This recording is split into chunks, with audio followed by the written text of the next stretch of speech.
د خپلې میرمنې قاتل عبرتناکه کیسه.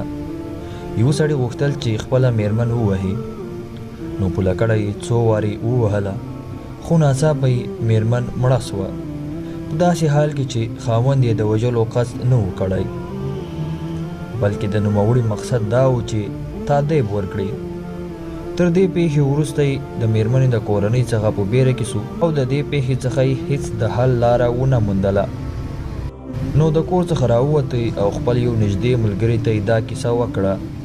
هغه ملګري یې ورته وویل د خلاصون یوازینۍ لاره دا ده چې ته یو ښایسته ځوان پیدا کړې او خپل کور ته یې د میلمستیا په بهانه راوبولې، بیا یې سر ترې نه پرې کړې او جست د خپلې میرمنې د جست تر څنګ کښېږدې او د میرمنې کورنۍ ته ووایه ما دغه ځوان ولیدی چې زما د میرمنې سره یې زنا کوله، نو ما صبر نه سوای کولی ځکه مې دواړه ووژل.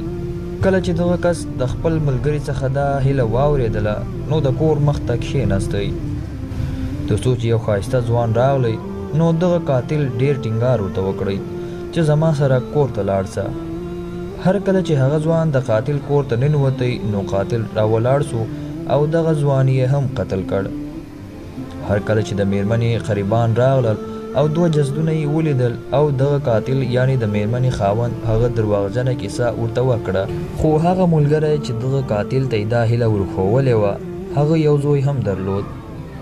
هغه زوی یې په دغه ورځ کور ته نه راغلی، نو دغه پلار یې اندېښمن سو او د خپل قاتل ملګري کور ته ولاړی. د قاتل خاوند څخه یې پوښتنه وکړه چې آیا هغه هیله دې عملي کړه؟ هغه ورته وویل هو. ملګري ورته وویل هغه ځوان راوښیه چې تا وژلی دی.